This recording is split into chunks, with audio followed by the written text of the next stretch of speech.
ఓం గం గణపతే నమః. ఓం నమః శివాయ నమః. ఓం సాంబ సదా శివాయ నమః. ఓం నమః శివాయ నమః. Lesson number 20. వాస్తుశాస్త్రం. జనరల్ బాత్రూమ్స్, వాష్రూమ్స్ ఏ దిశలో నిర్మించాలి? సెప్టిక్ ట్యాంక్ ఏ దిశలో నిర్మించాలి?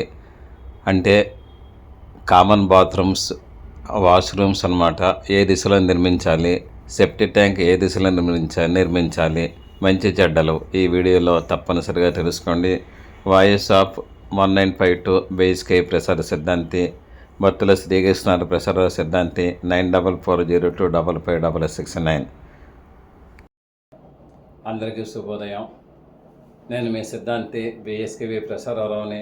ఓం Shri Panchamukheshwara Jyotishapeetham, voice of 1952 BSK Prasara Siddhanti channel. మనము యూట్యూబ్ మాధ్యమం ద్వారా voice of 1952 BSK Prasara Siddhanti channel ద్వారా అనేక వీడియోల్ని ప్రజెంట్ చేసుకుంటున్నాము. మనము ఆస్ట్రాలజీ అంటే జ్యోతిశాస్త్రము, వాస్తుశాస్త్రం, వాస్తుశాస్త్ర, సంఖ్యాశాస్త్రము, న్యూమరాలజీ వీటి గురించి మనం డిస్కస్ చేసుకుంటున్నాము. ఈరోజుని ఈ యొక్క విభాగంలో మనము వాస్తుశాస్త్రంలో మరుగుదొడ్ల నిర్మాణము అంటే septic tanks with septic toilets, washrooms ఏ విధంగా ఏర్పాటు చేసుకోవాలి. అవుట్డోర్ మనం చెప్పుకోవడానికి ప్రయత్నం చేద్దాము. ఇండోర్ ఇంకో రోజున మనం చెప్పుకున్నాం. అంటే అటాచ్డ్ బాత్రూమ్స్ ఇంకో రోజున చెప్పుకున్నాము. అయినట్టు మనకి ప్రతి మనిషికి కూడా అవసరమైనది వాష్రూము. అయినట్టయితే పూర్వకాలంలో కూడా టాయిలెట్స్ అన్నవి పూర్వం బయట ఉండేవి, ఎక్కడో ఆరు బయట ఉండేవి. అంటే ఒక ఇల్లు వీధి చివర ఉన్నట్టే, వీధి మొదట్లో ఉంటే వీధి చివర వాష్రూమ్స్ ఉండేవి. అందరూ కూడా అక్కడ దానిని శుభ్రం చేసే వాళ్ళు వచ్చి క్లీన్ చేసుకుంటూ వెళ్ళిపోయేవారు. తర్వాత ఆ యొక్క అవసరానికి ఇదయ్యి తర్వాత పొలాల్లో ఇల్లు ఉండేవి. ఆ పొలాల్లో కూడా ఎక్కడో మారుమూలు ఉండేవి. మగవాళ్ళు కూడా ఎక్కడో బయటికి వెళ్ళేవారు, ఆడవాళ్ళు ఏదో తాటాకులు మాయని ఏదో వెళ్ళేవారు. తర్వాత ఇళ్ళల్లో పెట్టుకునేవారు. ఇళ్ళలో పెట్టుకున్నప్పుడు మటుకు వాళ్ళు బోర్హోల్ లెట్రిన్స్ అన్నవి పెట్టుకున్నారు. బోర్హోల్ లెట్రిన్స్ అన్నట్టయితే అక్కడ వన ప్రాంతంలోనే ఒక పెద్ద గొయ్యి తవ్విస్తారు. ఆ గొయ్యి మీద ఒక ప్లేట్ వేస్తారు. ఆ ప్లేట్ మీద కూర్చుండి వాళ్ళు పని కానిచ్చుకుంటారు. తర్వాత అది ఇదయ్యాక మట్టితోటి పూడుస్తారు. అది ఎరువు కింద మారిపోతుంటుంది. అది మొక్కలకు కూడా వేస్తుంటారు. తర్వాత దాని పక్కన ఇంకో గొయ్యి తీస్తుంటారు. ఆ విధంగా భూమి కూడా సారవంతం అవుతుంది. అయినట్టయితే తర్వాత ఇసుకదొడ్లు వచ్చాయి. ఇసుకదొడ్లు వచ్చినట్టయితే ఒక 9/12 లేదు అన్నట్టయితే 6/12 ఆ యొక్క ఒక రూమ్ లాగా ఏర్పాటు చేసుకునేవారు. ఏర్పాటు చేసుకుంది దానికేమో అటు ఇటు 2 అరుగులు కట్టేవారు. అరుగులకి అటు సైడ్ ఇటు సైడ్ ఇసుక వేసేవారు. అప్పుడు వీళ్ళు పని కానిచ్చేవారు. అయినట్టయితే అక్కడ ఎవరో శుభ్రం చేసే వాళ్ళు వచ్చి శుభ్రం చేసుకుని వెళ్ళిపోయేవారు. ఆ కాలం కూడా వెళ్ళిపోయింది. తర్వాత మానవుడు జనరల్ బాత్రూమ్స్ ఇళ్లలో కట్టుకోవడం మొదలుపెట్టాడు. తర్వాత అటాచ్డ్ బాత్రూమ్స్ వరకు వచ్చింది. అంటే రాను కూడా అక్కడ మనిషి చివరికి ఇంటి వాతావరణంలోకి బాత్రూమ్ వచ్చింది. అంటే మనం ఇవాళ జనరల్ బాత్రూమ్స్ అంటే ఏంటంటే ఇంటి బయట బాత్రూమ్స్ గురించి చెప్పుకుంటున్నాము. ఇంటి లోపల అటాచ్డ్ బాత్రూమ్స్ గురించి చెప్పుకోవట్లేదు. అయితే ఇప్పుడు ఈ అటాచ్డ్ బాత్రూమ్స్ ఇంటి బయట అంటే మన ఓపెన్ ప్లేస్ సందులు ఉంటాయి కదా, తూర్పు సందు, ఉత్తర సందు, పడమర సందు, దక్షిణ సందు. ఈ సందుల్లో ఈశాన్యం, ఆగ్నేయం, నైరుతి, వాయువ్య విదుక్కులు ఉంటాయి. ఆ విదుక్కుల నిర్మాణం చేసుకునేవారు. అయితే అక్కడ కూడా కొమ్మరి వరలైన వచ్చేవి. పూర్వం కొమ్మరి వరలు అన్నట్టయితే మట్టి వరలు వచ్చేవి. అది 9 అంగుళాలు ఉండేది, 6 అంగుళాలు ఉండేది. అది 20, 30, 40 ఒక 20 అడుగుల వరకు 30 అడుగుల వరకు గొయ్యి తవ్వి ఆ వరలన్నీ కూడా ఏర్పాటు చేసి అందులో ఏంటంటే గుర్రపు లద్దె అన్నది వేసి ఏర్పాటు చేసేవారు. అక్కడ పురుగు అన్నది ఏర్పాటు అయ్యేది. తర్వాత అక్కడ వీళ్ళు ఆ పని కానిచ్చేవారు. తర్వాత మటుకు అది వేరే విషయం అనుకోండి. అయితే ఆ విధంగా ఉండేది. దాన్ని కూడా ఏంటంటే సెప్టిక్ ల్యాబొరేటరీస్ అని అన్నారు. తర్వాత కాలంలో ఆ కుమ్మరి వరల స్థానంలో సిమెంట్ వరలు వచ్చాయి. సిమెంట్ వరలు అన్నట్టయితే కొంచెం స్ట్రాంగ్ అవి మర్చిపోయాను. కొమ్మరి వరలు వచ్చినప్పుడు కొమ్మరి వరలు కింద వేసి దానిపైన ప్లేటు కూడా ఏంటంటే ఒక ఫ్లోర్ కింద ఒక భూమి కింద నేల కింద కట్టేవారు. అంటే ఏంటంటే అది కూడా మట్టితోనే కట్టేవారు. అందుకు దాని మీద ఏమాత్రం అటు ఇటు నడిచినప్పుడైనా సరే లోపలికి కూలిపోతుంది కాబట్టి సెప్టిక్ ల్యాబరేటరీ ట్యాంక్ మీద నడవకూడదని శాసనం పెట్టారు. యాక్చువల్గా నడవకూడదని శాసనం ఎక్కడా లేదు. అది గుల్లగా ఉంటుంది కాబట్టి ఈ యొక్క మనకి అడుగులు అలా నడవగా అది వీక్ అవుతుంది కాబట్టి ఆ ప్లేట్ వీక్ అయ్యి మనం కిందకి పడిపోతాం కాబట్టి అది ముందర మన సేఫ్ జోన్లో ఉంచడం కోసం మన పెద్దవాళ్ళు ఆ విధంగా ఏర్పాటు చేశారు. సరే, నెక్స్ట్ అక్కడి నుంచి సిమెంట్ వరల స్థానంలో మనకి సిమెంట్ వరలు కుమ్మరి వరల స్థానంలో సిమెంట్ వరలు వచ్చాయి. అక్కడ సిమెంట్ ప్లేట్లు కూడా వేసేవారు. అది కూడా బాగానే ఉంది. తర్వాత సెక్షన్ ట్యాంకులు వచ్చాయి. సెక్షన్ ట్యాంకులు అన్నట్టయితే మటుకు ఒక 3 అరలు ఉంటాయి. అది ఆ సెక్షన్ వేరేగా ఉంటుంది. 3 అరలు ఉంటాయి.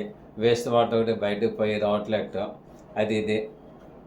అయితే ఇవి ఎక్కడ కట్టాలి అన్నట్టయితే పూర్వం బోర్హోల్ లెటర్స్ ఉండే కాబట్టి బోర్హోల్ లెటర్స్ అంటే కూర్చొని చోటే గొయ్యి ఉండేది కాబట్టి నైరుతి మూల కట్టద్దనేవారు. కారణం నైరుతి మూల మట్టుకు ఎట్టి పరిస్థితుల్లో కూడా హోల్ అనేది ఉండకూడదు. కాబట్టి అక్కడ హోల్ అనేది ఏర్పడింది అంటే అక్కడ సెప్టిక్ ల్యాబరేటరీలో హోల్ అనేది ఏర్పడింది కాబట్టి అక్కడ కట్టద్దన్నారు. అందుకు శాస్త్రం ఏం చెప్పారంటే నైరుతిలో సెప్టిక్ ట్యాంక్ కట్టద్దు అన్నారు. కానీ అది ఈ కాలానికి వర్తించరు. ఎందుకంటే ఇక్కడ నైరుతి మూల మనం కట్టుకుంటాము సెప్టిక్ ల్యాబరేటరీ వాష్రూము. అక్కడి నుంచి దాని యొక్క ట్యాంకు ఇటు నైరుతి నుంచి ఆగ్నేయానికి కానీ లేదంటే నైరుతి నుంచి వాయువ్యానికి కానీ ఇచ్చుకుంటాము. కాబట్టి అది మనకేమీ ఇబ్బందికర వాతావరణం కాదు. ఎటు వచ్చి ఏంటంటే నైరుతిలో కానీ సెప్టిక్ ట్యాంక్ మనం కట్టినట్లయితే అక్కడ కొంచెం హైట్గానే కట్టాలి. తర్వాత ఇంటికి చుట్టూరు కూడా ప్రదక్షిణ చేయటానికి వీలుగా మనం ఏర్పాటు చేసేయాలి. తర్వాత నైరుతి కార్నర్లో మటుకు ఎట్టి పరిస్థితుల్లో కూడా కట్టకూడదు. నైరుతికి దక్షిణం గోడకు కానీ పడమర గోడకు కానీ ఆంచకుండా కట్టాలి. నెక్స్ట్ నైరుతి మూల కూడా కట్టడం కంట మనకి అక్కడ కట్టాల్సిన పరిస్థితే కానీ వచ్చినట్టయితే దక్షిణాన్ని కట్టుకోవడం చాలా మంచి ఉత్తమం అని నేను అంటున్నాను.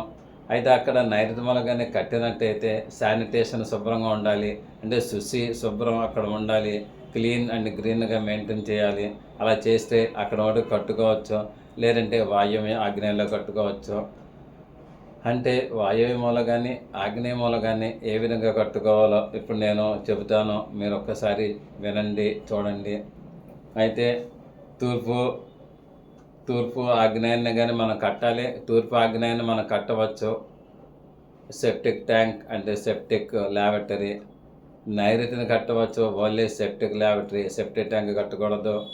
వాయువ్యాన్ని కట్టవచ్చు, సెప్టిక్ ల్యాబరేటరీ. దక్షిణాన్ని కట్టవచ్చు, only septic laboratory, not septic tank. అయితే ఆ రకంగా చూసుకున్నట్టయితే మనకి తూర్పు ఆగ్నేయాన్ని కట్టాలి కానీ దక్షిణాగ్నేయాన్ని కట్టకూడదు. తర్వాత సెప్టిక్ ట్యాంకు.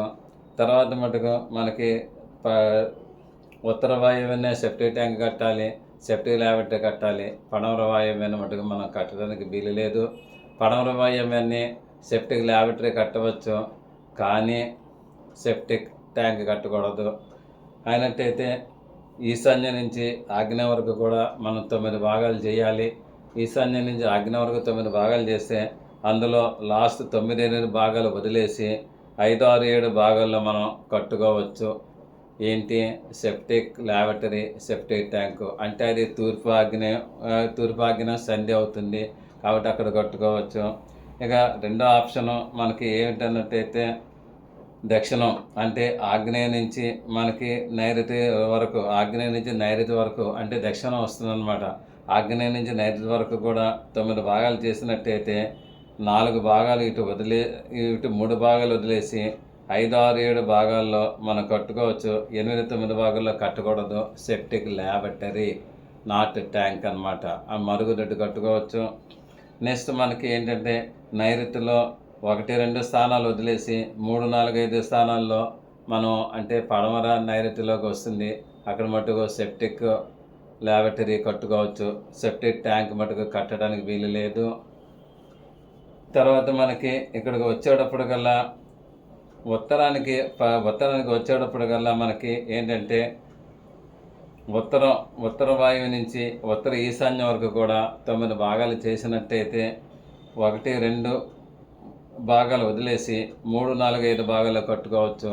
అన్నట్టయితే మీకు ఉత్తర వాయువు సంధి వదిలేసి 3, 4, 5 భాగాల్లో కట్టుకున్నట్టయితే మనకి సెప్టిక్ ట్యాంక్ కానీ సెప్టిక్ ల్యాబరేటరీ కానీ మనకి ఉత్తమ గుణాలు వస్తాయి.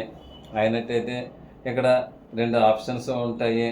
ఒకటి ఏంటంటే ఆ యొక్క సెప్టిక్ ట్యాంక్ నుంచి బయటకు వెళ్ళే అవుట్లెట్ అది మనకి వాయువులో కానీ కట్టుకున్నట్టయితే డైరెక్ట్ అటు ఈశాన్యంలో నుంచి ఇంటి గోడ తగలకుండా ప్రహరీ గోడ తగలకుండా కూడా వెళ్ళిపోవచ్చు. అది ఓన్లీ వేస్ట్ వాటర్ కింద వస్తుంది. అంటే సెప్టిక్ ట్యాంక్ వాటర్ కింద వస్తుంది కానీ అది పిట్ కింద రాదు. పిట్టు మడికి అక్కడే ఉండిపోతుంది. అయితే నెక్స్ట్ మామూలు ఇంటి డ్రైనేజీ వాటర్ కూడా ఏంటంటే దాన్ని వేరే పైప్ ఇచ్చుకోవాలి. అదేవిధంగా తూర్పు ఆగ్నేయంలో కానీ సెప్టిక్ ట్యాంక్ కానీ కట్టినట్టయితే అక్కడ తూర్పు ఈశాన్యంలోకి మనం ఇచ్చుకోవచ్చు అవుట్లెట్. వేస్ట్ వాటర్ కూడా తూర్పు ఈశాన్యంలోంచి అవుట్లెట్లోంచి ఇచ్చుకుంటే మంచిది.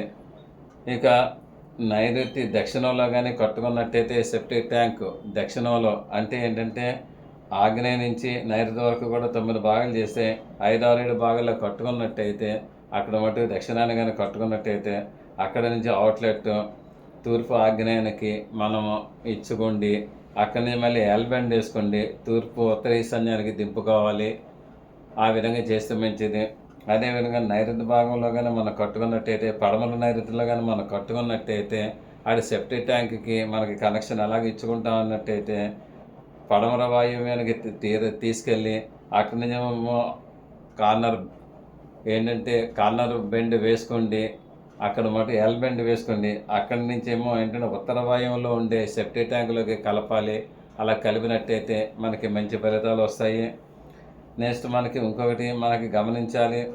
ఈ సెప్టిక్ ల్యాబరేటరీ కట్టేటప్పుడు మటుకు దక్షిణాగ్నేయాన్ని కట్టకూడదు, తూర్పు ఆగ్నేయం కూడా కొంత వదిలి కట్టాలి. అంటే ఏంటంటే మీకు ఏ కార్నర్లోనూ కూడా కట్టకూడదు. కార్నర్ అన్నట్టయితే రెండు గోడలు కలిపిన కోణము, ఆ 2 గోడలు కలిపిన కోణాన్ని 2 గోడలు ఆనుకోండి, 2 ప్రహరీ గోడలు ఆనుకోండి. మనం ఎప్పుడు కూడా రూమ్ వేయకూడదు. వేస్తే అది మనకి మంచి ఫలితాలని ఇవ్వదు. అందుకేంటంటే తర్వాత అవి కట్టేటప్పుడు మటుకు తూర్పు సెప్టిక్ ట్యాంక్ కట్టేటప్పుడు మటుకు తూర్పు ఇంటిని తగలకుండా తర్వాత ప్రహరీ గోడ కూడా తగలకుండా కట్టడం మంచిది. లేదు అన్నట్టయితే మటుకు తూర్పు ఇంటిని తగిలినప్పటికన్నా సరే ఇంటి తూర్పు గోడను తగిలిన ప్రహరీ గోడ తగలకుండా మనం కనీసం ఒక 3 అంగుళాల నుంచి 6 అంగుళాల గ్యాప్ ఇవ్వటం చాలా మంచి ఫలితాలు వస్తుంది. అదేవిధంగా దక్షిణాన్ని మనం సెప్టిక్ బాత్రూమ్ సెప్టిక్ ల్యాబరేటరీ కట్టినట్టయితే దక్షిణ గోడని తగలకుండా ఉంటే మంచిది. దక్షిణ ప్రహరీ గోడని తగలకుండా దక్షిణ ఇంటి గోడను కూడా తగలకుండా ఉంటే మంచిది. లేదు అన్నట్టయితే దక్షిణ ఇంటి గోడని తగలకుండా దక్షిణ ప్రహరీ గోడని తగలచ్చు. అది ఏమీ ఇబ్బందికర వాతావరణం ఏం కాదు. నెక్స్ట్ ఉత్తర వాయువ్యాన్ని కానీ మనం సెప్టిక్ ల్యాబరేటరీ కట్టినట్టయితే అక్కడ ఇంటి ఉత్తరం గోడని తగలకూడదు, ప్రహరీ గోడ ఉత్తరం గోడని తగలకూడదు. ఇండివిజువల్గా కట్టుకోవాలి. అలా కట్టుకున్నట్టయితే మంచిది, చాలా మంచి ఫలితాలు వస్తాయి. ఇంకొకటి అందులో ఈ యొక్క బాత్రూమ్ కమ్ ల్యాబరేటరీ కట్టుకోవచ్చు, ఇబ్బంది లేదు. బాత్రూమ్ కమ్ ల్యాబరేటరీ కట్టుకున్నప్పుడు ముందుగా డోర్ తీసినంటేనే మనకి బాత్రూమ్ ఉంటుంది. తర్వాత లోపలేమో సీట్ ఉంటుంది. ఆ సీటు కూడా మనకి ఉత్తర దక్షిణాలు ఉండాలి. అంటే తూర్పు పడమలు ఎప్పుడూ చూడకూడదు. ఉత్తరాన్ని కానీ దక్షిణాన్ని కానీ ఆ సీటు చూస్తుంటే మనకి అన్ని విధాలు కూడా మంచి ఫలితాలు వస్తాయి. ఎట్టి పరిస్థితుల్లో కూడా సూర్యుడికి ఎదురుగా మనము టాయిలెట్ వెళ్ళకూడదు. వెళ్ళటం అంత ఉత్తమోత్తమం కాదు, కాబట్టి అది మంచి ఫలితం కాదు. నెక్స్ట్ ఏంటంటే ఈ యొక్క దక్షిణ ల్యాబరేటరీ కట్టాం కదా, దక్షిణాన్ని కానీ నైరుతి కానీ ల్యాబరేటరీ కట్టినట్టయితే ఇంటి యొక్క లోపల ఫ్లోర్ ఎత్తుగా కట్టాలి. అదే మనము తూర్పు ఆగ్నేయంలో కానీ కట్టినట్టయితే ఇంటి ఫ్లోర్ కంటే ఎత్తు డౌన్లో పెట్టాలి. అదే ఉత్తర వాయువులో కానీ మనం లావెట్ కట్టినట్టయితే మన ఇంటి ఫ్లోర్ కంట ఎత్తు తక్కువ పెట్టాలి. అంటే ఏంటంటే ఉత్తర వాయువులో కానీ తూర్పు ఆగ్నేయంలో కానీ మనం లావెటరీ కట్టినట్టయితే ఇంటి ఫ్లోర్ కంట ఆ యొక్క ఫ్లోర్ డౌన్గా ఉండాలి. అదే కానీ దక్షిణం కానీ పడమర కానీ నైరుతిలో కానీ మనము టాయిలెట్ కట్టినట్టయితే ఇంటి ఫ్లోర్ కంట ఆ యొక్క ఫ్లోర్ ఎత్తుగా ఉండాలి. అయితే మీరు దక్షిణాన్ని టాయిలెట్ కట్టి కానీ పడమర కానీ టాయిలెట్ కట్టినట్టయితే నైరుతిని కంపల్సరీగా స్టోర్ రూమ్ వేయండి. ఎందుకంటే నైరుతి కంపల్సరీ ముయ్యాలి.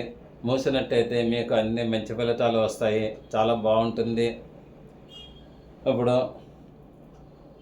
ఒకటి దక్షిణాన్ని కానీ టాయిలెట్ ఏర్పాటు చేసిన, పడమరని కానీ టాయిలెట్ ఏర్పాటు చేసిన, నైరుతిని కానీ టాయిలెట్ ఏర్పాటు చేసిన శానిటేషన్ బాగోవాలి.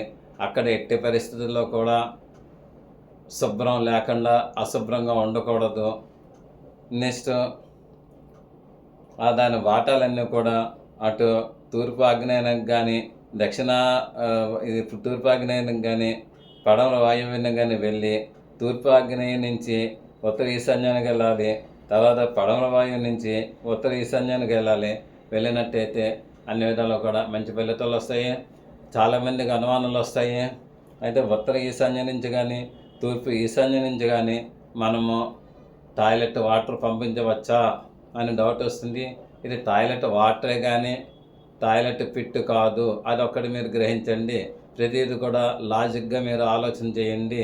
అక్కడ వేస్ట్ ఉండేది, పిట్టు ఉండేది మీకు ఎక్కడన్నట్టయితే ఉత్తర వాయువులో కానీ తూర్పు ఆగ్నేయంలో ఉంటుంది. అంతకంటే ఎక్కువేం లేదు. అవి రెండే సెప్టిక్ ట్యాంక్కి పనికి వచ్చేవి. కాబట్టి మీరు దాని ప్రకారం ఆలోచన చేసుకోండి. మీరు చేస్తే అన్ని విధాలు కూడా మీకు ఆయురారోగ్య ఐశ్వర్యాలతో ఉంటారని. నెక్స్ట్ ఇంకొక రోజున మట్టుకు అటాచ్డ్ టాయిలెట్స్ గురించి మీకు వివరంగా చెప్దామని ఈ రోజున మట్టుకు only non attached toilets, general toilets గురించి నేను చెప్పాను. శుభం భూయాత్. ఆయురారోగ్య ఐశ్వర్య అభివృద్ధి రస్తు. సదా భగవంతుని సేవలో మీ సిద్ధాంతి బిఎస్కేవి ప్రసారరావు. అందరికీ నమస్సమాంజలు. నేను మీ బిఎస్కేవి ప్రసారరావుని. ఈ వీడియో మీకు నచ్చినట్లయితే లైక్ చేయండి, సబ్స్క్రైబ్ అవ్వండి, మీ ఆత్మీయులందరికీ షేర్ చేయండి. మీ అమూల్యమైన అభిప్రాయములను కామెంట్స్ రూపంలో తెలియజేయండి.